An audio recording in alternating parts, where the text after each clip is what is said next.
Si tu n'étais pas comédien, tu aurais préféré être qui? Journaliste.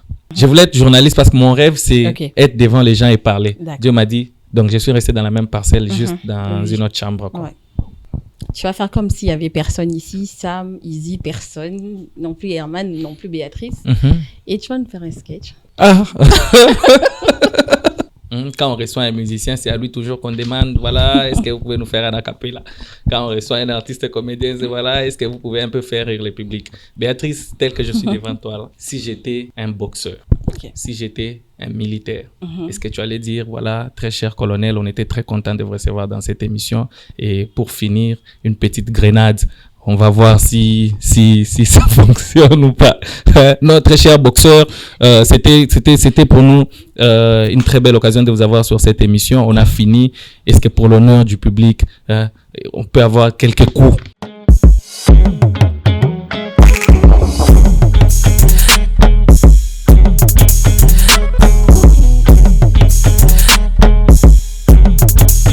Madame, messieurs, bienvenue dans Beau Territoire.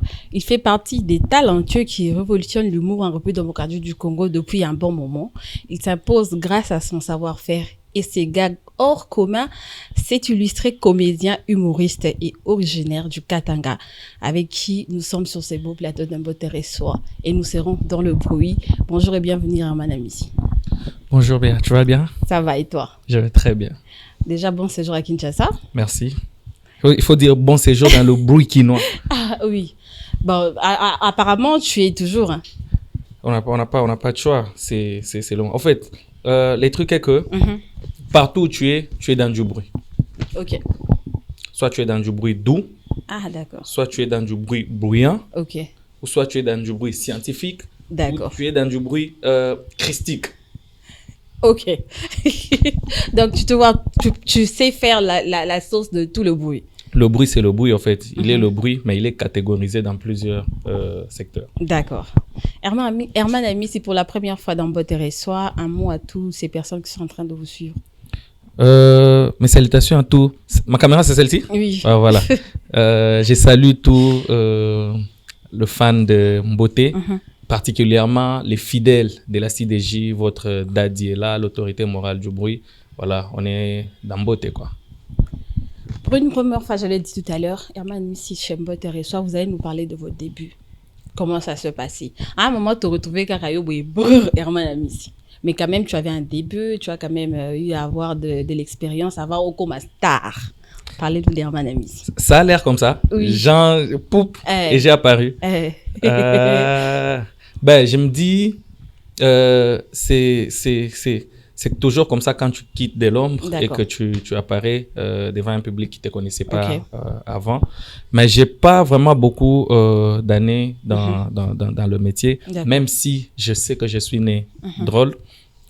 Je monte sur scène pour la première fois en 2016, si j'ai bonne mémoire. C'était octobre 2016, professionnellement parlant. C'était lors d'un événement avec les Louboum Comedy Club. Ces jours-là, j'ai eu la chance de partager la scène avec deux légendes de l'humour africain, les Siriki et Souké. C'était à Lubumbashi. C'est la première fois que je monte sur scène avec un sketch professionnel, en fait. Mais avant, 2 ou 3 mois avant, j'ai été recruté toujours par le Louboum Comedy Club. C'est là où j'ai effectué mes premiers pas. Ce soir-là, c'était une soirée humour avec Abel Boala, Ronsia Koukiel et, si je ne me trompe pas, les Nyota, qui étaient de passage à Lubumbashi. D'accord. Et tu as commencé avec la comédie, tu en as fait des études ou bien c'était seulement genre un don que tu avais, tu as cultivé après? Ce qui est sûr, je n'ai pas fait des études adaptées à l'humour, non. J'ai fini, je suis licencié à la faculté des lettres au département de langues et affaires. Ah, collègue. Cher collègue. Tu sens comment j'ai manie, non? Oui. Ah oui, on ne force pas, ça coule comme ça et puis ça coule. Ouais, c'est la communication. Alors, j'ai fini. Ok. Je l'ai dit toujours, peut-être par des blagues, j'ai dit, c'est la galère qui te fait découvrir tes vrais potentiels, en fait. D'accord. Tes potentialités. C'est quand tu n'as rien que tu réalises que tu peux marcher des Matete à Kingasani, par exemple, et tu ne peux pas mourir. Je l'ai dit comme ça parce que j'ai fini l'université, j'étais licencié, il y avait pas de boulot. Je me suis retrouvé serveur dans un casino de la place à Lubumbashi. Où même mes propres amis, mes propres collègues au fait de service qui se moquaient de moi. Voilà, tu es licencié, et voilà, tu es en train de faire ce genre de boulot avec un salaire de $90 par mois, transport inclus. On le faisait comme ça. J'étais toujours un gars drôle. Même au service, j'animais mes collègues et mes chefs qui me disaient, toi, ta place n'est pas ici. Toi, tu devrais faire la comédie. D'accord. Et un jour, par hasard, je me retrouve maintenant à une soirée de comédie où j'ai été invité par une amie. Et ces genres de soirées commençaient toujours par des open mic. Ce sont des micros ouverts au public. Et ces jours-là, mon ami qui demande pour moi un micro, on me donne le micro, je lance une petite blague. Abel Boala, qui était invité à l'époque, je t'ai raconté. Elle va dire au propriétaire du Lubum Comedy Club, garde-moi ces types. La prochaine fois, j'aimerais les revoir. Oh là là. Ainsi a débuté ma carrière. Je m'y engage. Un ami, un frère, Benjamin Kaitare, qui est le coordonnateur du Lubum Comedy Club, il va me dire, tu sais, on ne suit jamais 2 lièvres à la fois. D'accord. Tu as un boulot, tu as l'humour, choisis ce que tu veux faire. Soit tu fais de l'humour ton métier, soit tu laisses l'humour et tu fais de l'autre métier ton métier. Et tu as choisi l'humour. Je suis passionné, j'aime voir les gens rire. C'est pas pour rien que je m'appelle prédicateur de la bonne humeur. Moi, j'aime quand je suis là, tout autour de moi, qui règne des ondes positives. D'accord. Ben, pour l'amour du public qui me suit, j'ai choisi l'humour. L'humour. Et après, il y a les noms de CDJ, c'est ça? La cité des rejetés. Ça veut dire? La cité des rejetés, déjà cette phrase, elle vient pas de moi. La proposition est venue d'un grand frère, Fanfan Soupi, que j'ai salué en passant. Il était à Lubumbashi, en passant. On discutait, c'est lui qui m'a sorti ces noms-là. Et je me suis dit, ben, si... moi, déjà, je me considère comme les pères des immatures. Et qu'on sait que la plupart des immatures, ce sont des rejetés. Rejetés dans tous les domaines.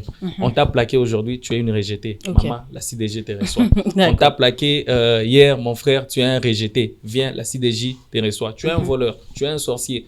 Tu te sens délaissé. La CDJ reçoit tout le monde. Tu as un métier que tu ne maîtrises pas. Tu aimerais bien le maîtriser encore. Dans la CDJ, il y a tout le monde. Quand tu entres dans l'église comme ça, déjà chez nous, quand il y a culte, jamais les protocoles ne peuvent te dire non, éteignez vos téléphones. Non, augmentez même les sonneries de votre téléphone parce que quand on vole, on doit appeler et entendre par où ça va sonner. Il y a tout le monde à l'église. Donc, c'est vraiment une église, quoi. On reçoit. Alors, l'église CDJ est née et après, tu as choisi de porter le col pastoral. Pourquoi? Je me suis dit, je l'ai dit toujours, au fait, et la phrase restera la même. Personne ne pourra me dire le contraire. Le Congo est un pays pétri de talents. En matière, je me dis toujours, en matière d'humour, foot et dans le domaine musical, le Congo, il n'y a pas son égal. Pour moi, en fait, je l'ai dit et je l'assume. C'est tellement pétri de talents que pour se démarquer, c'est grave compliqué. Donc, il faut ramener quelque chose de nouveau. Il faut ramener quelque chose de particulier, en fait, qui pourrait attirer l'attention de fans ou bien du public. Alors, utiliser seulement l'humour pour détendre, pour moi, ça ne suffit pas. Au-delà de la détente, il faut ramener un côté ludique. D'accord. Alors, qu'est-ce que je me suis dit? Prêcher, c'est instruire. Prêcher, c'est enseigner. Prêcher, c'est éduquer. D'une part, si l'humour peut être utilisé aussi comme instrument pour éduquer, pour instruire, au-delà de la détente, c'est que l'humour peut se prêcher. Et si l'humour peut se prêcher, si tu prêches l'humour, donc tu es un prédicateur de la bonne humeur. Étant prédicateur de la bonne humeur, donc je suis un pasteur, un appelé.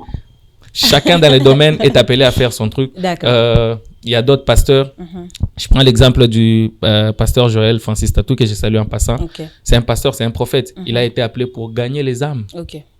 Moi, je suis aussi un pasteur, mais j'ai été appelé pour détendre, déstresser ces mêmes âmes. Chacun dans son appel. Ton inspiration, qui est époustouflante, que tout le monde adore, que le public adore, d'où vient ton inspiration? De la société. Il y a tout. Il y a tout dans la société. Moi, je me dis que c'est comme ça. Sarah, soit juste observateur. S'il y en a 2 ou 3 Cynthia qui ne m'aiment pas, il y en a 4 qui m'aiment de l'autre côté. Donc, c'est comme ça. On se rassure. Déjà, on ne peut même pas être aimé partout. Tu n'es pas la bière, mon frère. Même la bière, elle n'est pas aimée par certains chrétiens. Donc, il faut assumer. Dans la société, il y a tout. Ok. Il suffit juste d'être observateur 1 minute et il y a des choses qui se passent partout. Ça peut être dans l'habillement, ça peut être dans la manière de parler. Au quotidien, tu te réveilles, tu es locataire, tu es bailleur, il y a toujours des histoires. D'accord. Essaye juste de le voir avec un autre regard et tu trouves quoi dire, quoi. Quoi dire de Lubumbashi jusqu'au Parlement du Rire?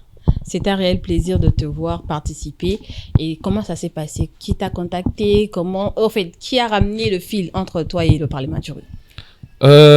Déjà, au fait, on ne ramène pas les fils entre le Parlement du Rire et les artistes. Le Parlement du Rire, je sais pas si j'appellerais ça un centre, mais c'est un monde ouvert à tous les artistes africains. C'est un message que je passe d'ailleurs pour tous les jeunes qui sont en train de me suivre. C'est un rêve, oui, mais qui peut vite devenir réalité quand on y met du sérieux et beaucoup de boulot. À chaque saison, on lance l'appel où les gens envoient des textes. Et peut-être des vidéos de prestations. Sur base de leur jury, ils voient qui ils peuvent sélectionner sur base de textes et peut-être de vidéos. C'est comme ça, en fait, qu'on recrute des gens. Mais il arrive à des moments qu'on puisse aussi recruter peut-être par rapport au buzz ou bien par rapport à d'autres raisons qui peuvent intervenir. Ou sinon, c'est ça. Mais les facilitateurs, il peut y avoir des gens, en fait, qui peuvent peut-être t'aider dans l'écriture ou encore dans la manière de faire. Moi, je serais grave reconnaissant envers Ronsia Kokel, qui a été très, très, très présent au moment. Il s'est impliqué, il s'est donné corps et âme comme il a toujours fait pour tous les artistes congolais. Donc, ça s'est passé comme ça. J'ai envoyé mes textes.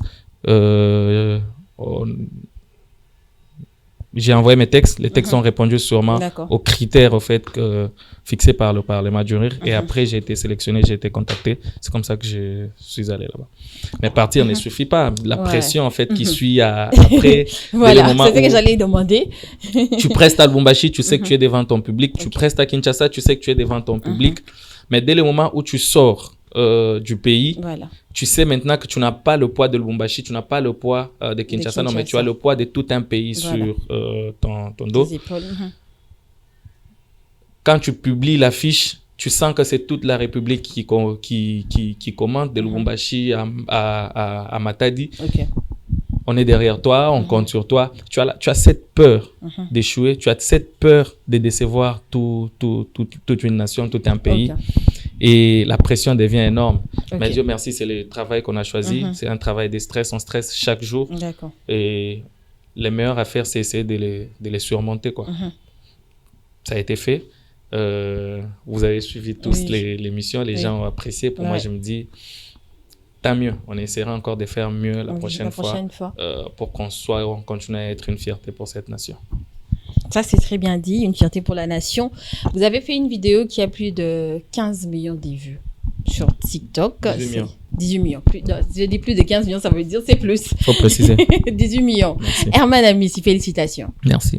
Ça vous fait comment d'avoir autant de vues sur vos vidéos, autant d'abonnés qui augmentent sur vos réseaux sociaux? Qu'est-ce que ça vous fait au fait tant que vous mettez 10K avec ça, 20K?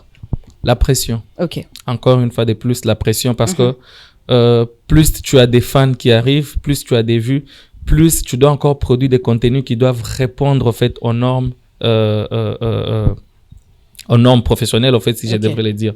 C'est-à-dire, les gens qui viennent, c'est que tu as publié aujourd'hui, c'est qui les a plu aujourd'hui, demain, il faudrait encore les surprendre.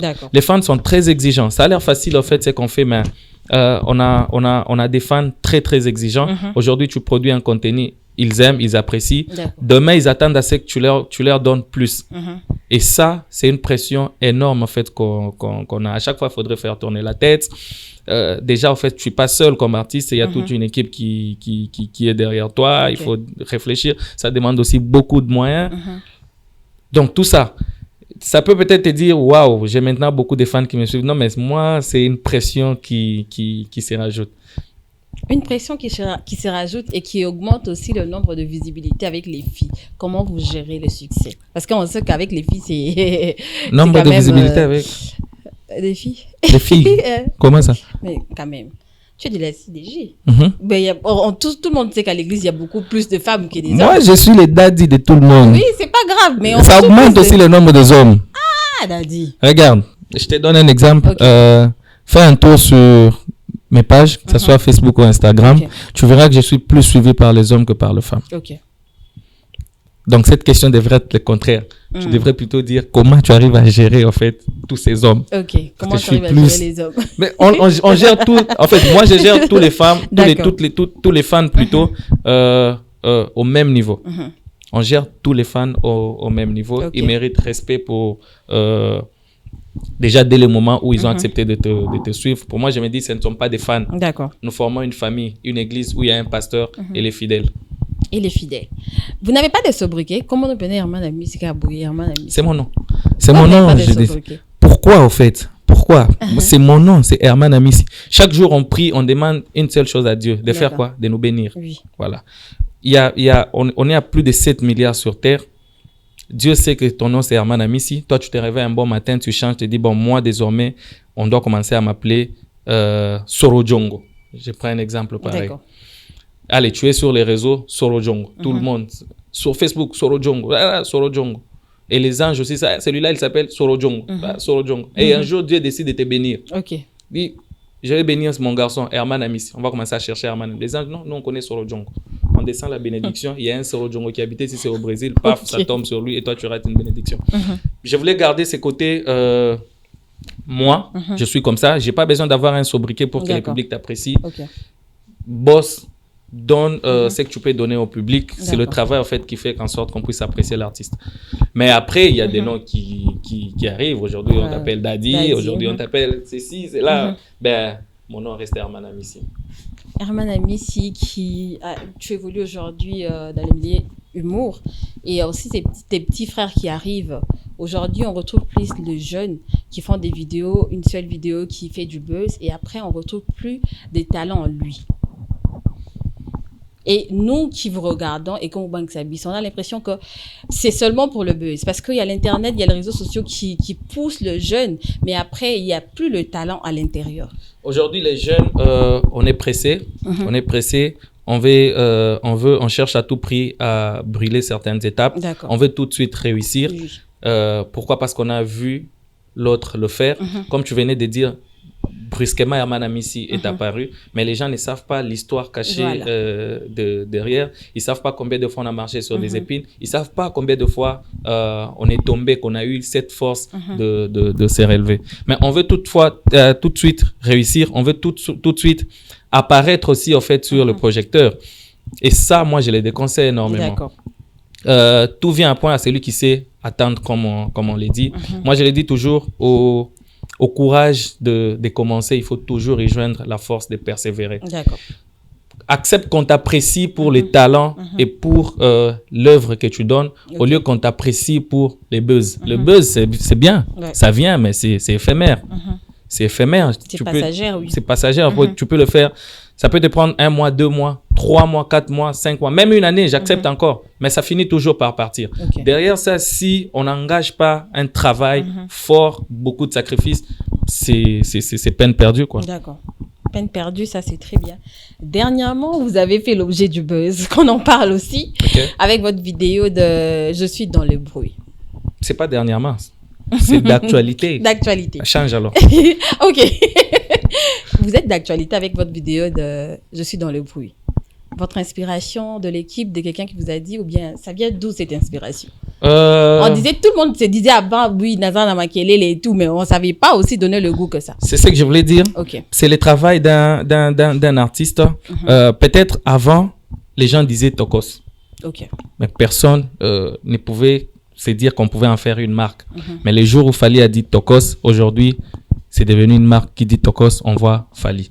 Avant, tout le monde disait le bruit. Quelqu'un pouvait dire ah, Nana Makelele, je suis comme ça, en fait. Mais il fallait, en fait, qu'il y ait quelqu'un qui allait montrer notre facette de bruit pour en faire une marque. Dieu merci, ça a été moi. C'est parti comme ça d'une conversation dans un week-end avec un pote qui cherchait à me convaincre. Regarde, écoute. Il sort une phrase qui me fait rire. J'ai dit, je vais faire une vidéo, je vais poster pour provoquer ces potes-là. C'est parti comme ça, en fait. J'ai fait la vidéo, j'étais le week-end, ne m'envoyez pas des voices, je serai dans le bruit. Je poste, en fait, c'était pour le provoquer. Mais je vois, en fait, qu'il y a des réactions d'autres personnes. Renvoie-moi la vidéo, renvoie-moi la vidéo. J'envoie la vidéo, je ne sais encore rien.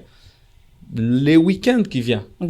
c'est là tout le monde qui postait la vidéo. Je me suis dit, bah, c'est parti comme ça. Et après, maintenant, c'est un buzz. Il fallait savoir comment nourrir ces buzz pour qu'ils ne disparaissent pas plus vite. D'accord. Mais c'est là qu'il fallait maintenant sortir d'autres vidéos. J'ai sorti la vidéo, j'ai dit maintenant, je suis déjà dans le bruit. C'est trop tard.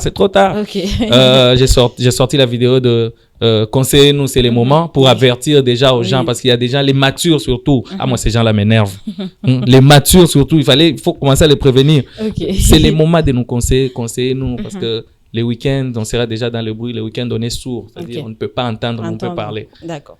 J'ai sorti la vidéo d'après les week-ends. Les week-ends, c'est bien, tu es dans du bruit, tu dépenses. Ouais. Et le lundi, qu'est-ce qui arrive? On fait maintenant les calculs, les bilans pour savoir qu'est-ce qui s'est passé. Et des fois, on a des remords. On s'est dit, c'est fini. Je ne partirai plus. C'est faux. Après vendredi, paf, on est encore là. Alors, le métier est tellement bien que vous aimez. Et qu'est-ce qui vous retient plus dans ces métiers? Quand vous regardez, vous vous dites, OK, j'aime bien ceci. L'effet de passer en route et de croiser quelqu'un qui te dit merci énormément pour ce que tu fais, tu nous redonnes la joie. Des fois, quand on est stressé, il suffit d'être sur ta page, de suivre l'une de tes vidéos et ça nous redonne la joie. Et là, je lève mes yeux et je dis merci Seigneur, les talents que tu as mis en moi aident au moins à quelque chose. Le plus mauvais souvenir? Les plus mauvais souvenirs. Ça doit exister quand même. Oui. C'est lequel? J'en ai tellement de plus mauvais. Mais je pense que les plus mauvais, j'ai connu... Daddy. Bon, avant là, j'étais pas Daddy. Ok. J'étais pas Daddy. Mais il y a un truc vrai qui est arrivé. D'accord. C'est qu'il y a... j'étais en relation avec une fille. Elle m'a quitté parce qu'elle n'arrivait pas à assumer en fait le fait que je sois célèbre comédien. Ah, ok. Non, au début. Au début, j'étais encore Herman Amissi, quelqu'un qui accepte d'embrasser une carrière humoristique. Elle disait, mais comment te présenter à mes amis et dire à mes amis, voilà, mon gars est là, il est comédien. Oh là là. Très mal, très très mal. Comment d'abord toi-même tu l'assumes, comment tu les prends, Seigneur. Est-ce que je serais quelqu'un? Et aujourd'hui, elle regrette en fait. Elle regrette.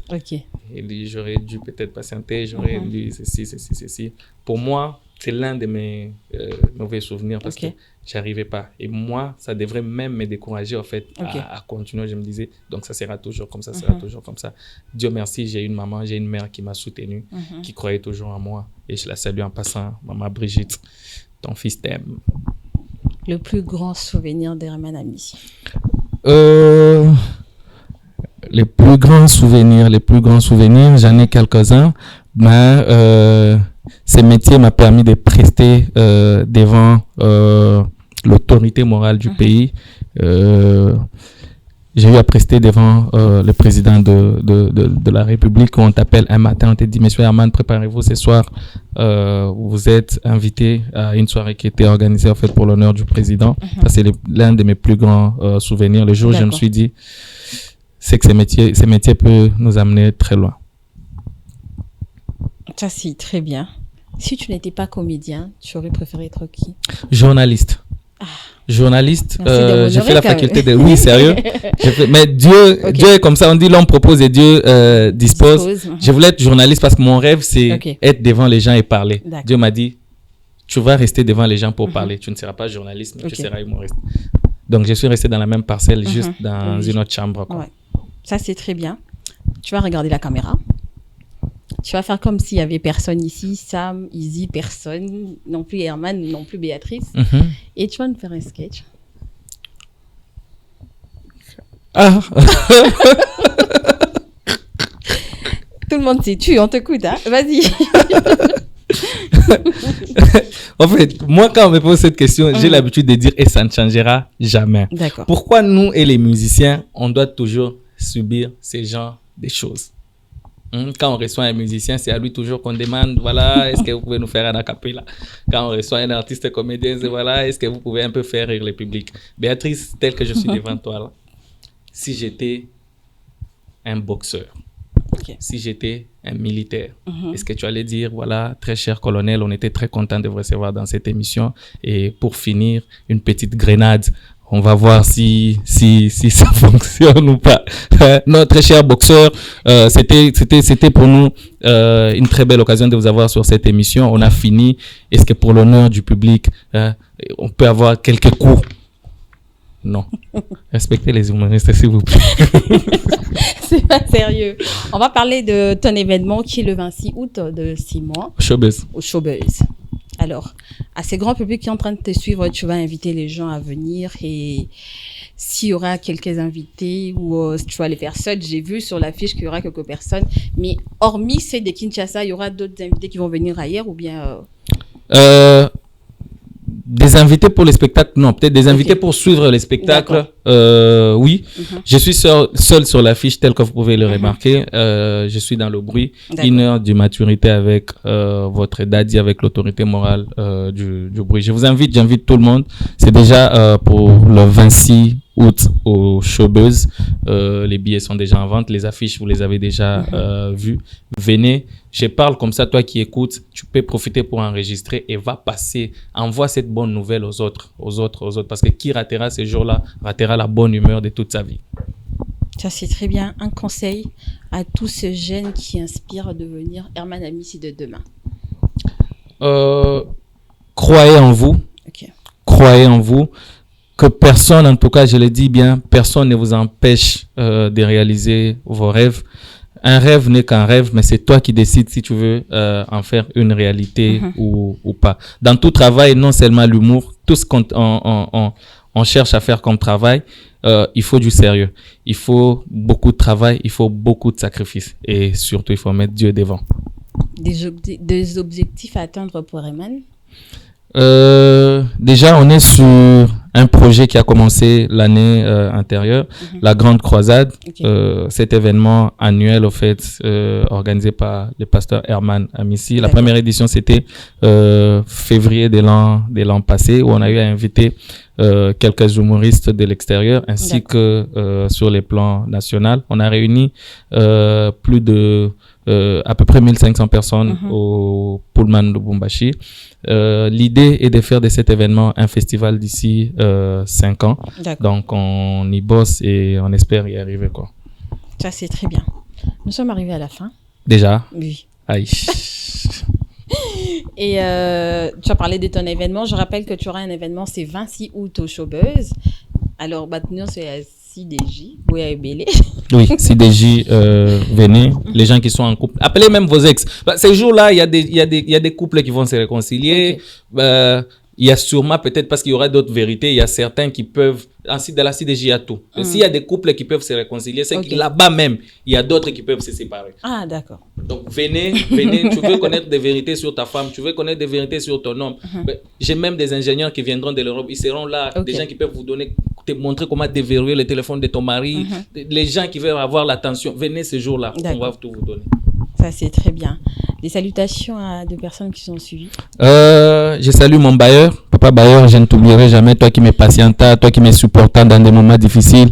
Je salue Josué Kitoko, héros dans l'ombre. Je salue Blair Rafula, mon ami. Je salue le coordonnateur de l'exposition des universités du Congo, Jonathan Mitelezi. Je salue ma future femme. Je sais que tu me suis. Patiente encore. D'ici là, tout ira mieux. Un grand merci à vous tous qui nous avez suivis. Je salue Jamel Tabou. Ok. Tonton, je te salue. Un grand merci à vous tous qui nous avez suivis. On se retrouve la semaine prochaine dans Beau et Soir. Je pensais que j'allais désannoncer l'émission. Vas-y. Ah ben voilà. Merci messieurs et dames de nous avoir suivis. Très content. On avait reçu aujourd'hui Béatrice. Merci. L'émission t'a plu? Ça, c'est l'effet d'être journaliste. Ça, c'est moi. Oui, ça, c'est mon côté journaliste. Ah, okay, merci d'avoir répondu présente à cette émission. Ça t'a plu? Bien sûr. Tu salues quelques personnes? Oui. Voilà, vas-y. Je salue Samou Touabou. Voilà, merci, ça se finit, c'est fini. Non, mais... Merci de nous avoir suivis et à la prochaine. Au revoir.